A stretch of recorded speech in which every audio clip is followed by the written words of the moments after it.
A very good morning to you. Welcome to the West Ham Voice on a Thursday morning, the day of our game in the Europa League against TSC Backa Topola.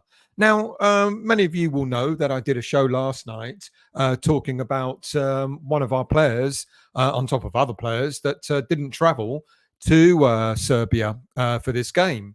And as you will already know, I talked about Jared Bowen and his knee injury, talked about Mikel Antonio, who's also out. And I also mentioned that Mohamed Kudus didn't travel with the squad because he had a virus. Well, no sooner do you hear that one player has a virus, and all of a sudden you hear that someone else does too. And in a way, it kind of doesn't come as any surprise that Edson Alvarez has joined or has not joined the squad that has gone out to Serbia. He too has a virus, just like Mohamed Kudus. And does it really surprise you, to be quite honest with you?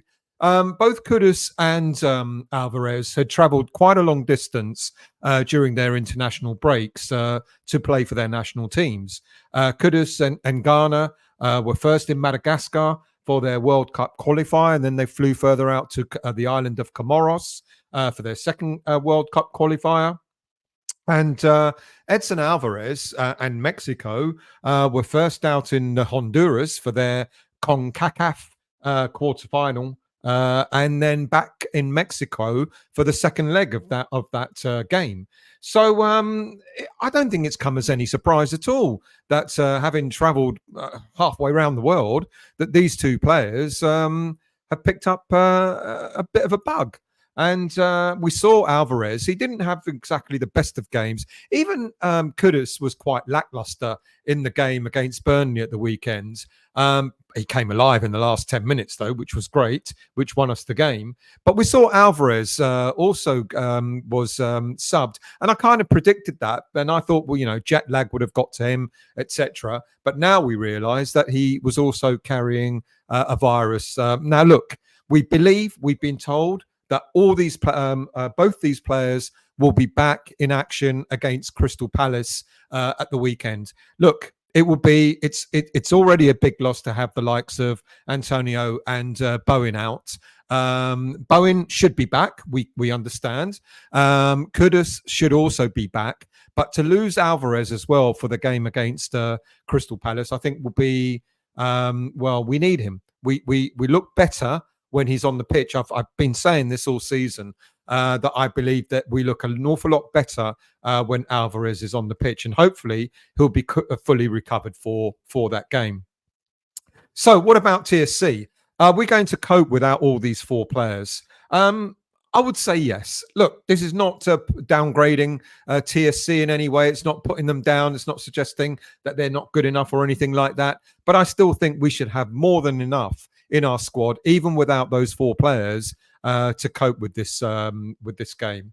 Look, TSC have played in their league 15 games so far this season in the Siberian Super League. They've won 8, they've drawn 5, and they've lost 2. They've scored a great number of goals, 29 goals in total, and have conceded 14.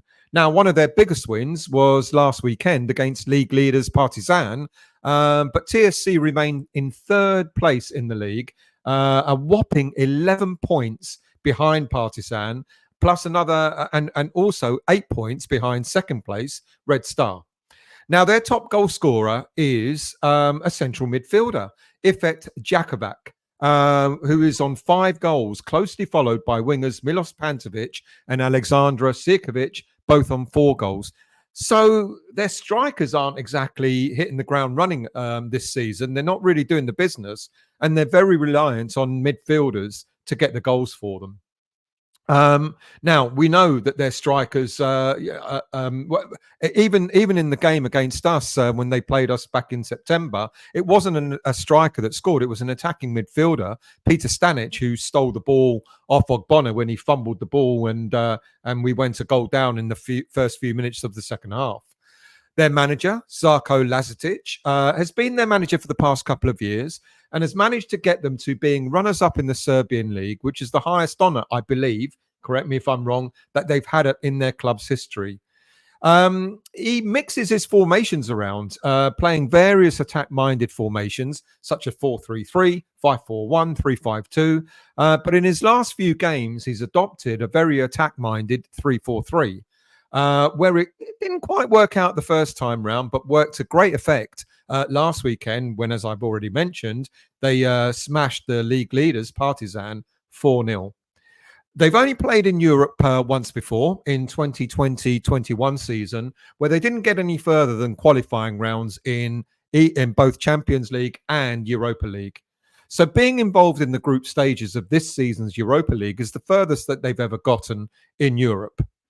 But they cannot be taken lightly. And I did sort of express this when I did the show on Wednesday when I talked about Kudus missing. They can't be taken lightly. No game can be taken lightly, despite that they've only sort of gotten one point in this season's competition so far. Now, as you know, they're at bottom of the current league, the Europa League, Group A.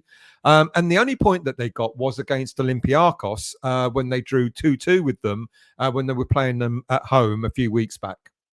But as I mentioned as well, Olympiacos were down to 10 men in that game from the 71st minute onwards, and they thought they got away with a 2-1 win where TSC managed to grab a very late equaliser in the game.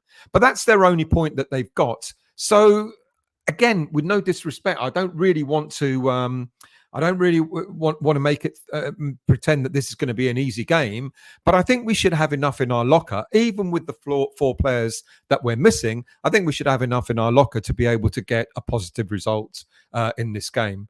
As I mentioned also, if you remember, they were the first team that we played them back in September, and we beat them 3-1, but he did make a hard job of it. As I mentioned, Stanic stole the ball off Ogbonna when he fumbled on the ball, and they went a goal up just inside the first few minutes of the second half.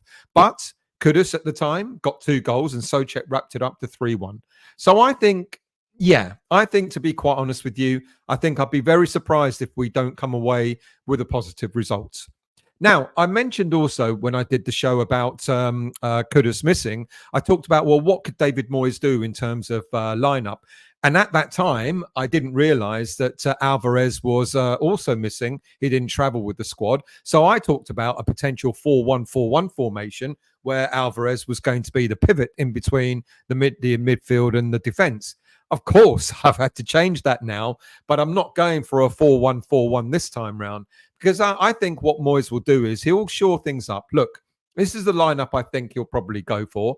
I think without Alvarez now, I think James Ward-Prowse will come in to the fray. So Fabianski, our cup keeper, will start. I think Tilo Kehrer will be on the right. Mavropanos and Agurd will be the centre backs for us. And Emerson will be at the back. He'll keep it strong in order to make sure that we don't concede any silly goals. And then in the middle of the park, I think he will go for a 2. Do we need a 2? Probably not. But given that both James Ward-Prowse and Thomas Souček aren't necessarily natural central defensive midfielders, I think Moyes, being Moyes, will compensate for that, and he will go with a 2. And it will probably be James Ward-Prowse and Thomas Souček. I'm going to stick with Pablo Fornals starting in this game alongside Lucas Paqueta and Said Benrahma. And I guess the only contentious, well, if you want to call it contentious, team selection will be David Mubama up front. I do actually think he's going to give the young lad a start. May not. Now, a lot of people were talking about, well, hang on a minute, Mubama didn't even travel with the squad. That's what the rumour was, but he did travel. You could see from the photos that were put out on the official club website yesterday, on Wednesday, that he absolutely did travel with the squad. Also, when we all complain about not giving youth a chance, there were a couple of other young players that also travelled. Dan Chesters and Lewis Orford were both on the plane going to Serbia.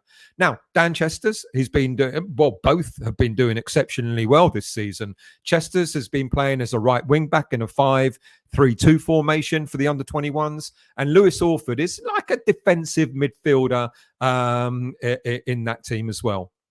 Now, they both played on Tuesday in their game against Olympic Lyonnais, where they drew 1-1 on Tuesday night. So it's great that they've been called up into the senior squad. I think it's fantastic. But will they get any game time? I think that's going to really, really depend on how the game goes. If we're sort of winning and we're winning quite comfortably, by maybe 3 goals or something like that, then quite possibly you might see more youngsters, more of the academy players being brought on. Will they be brought on for too much of the game? Again, probably not.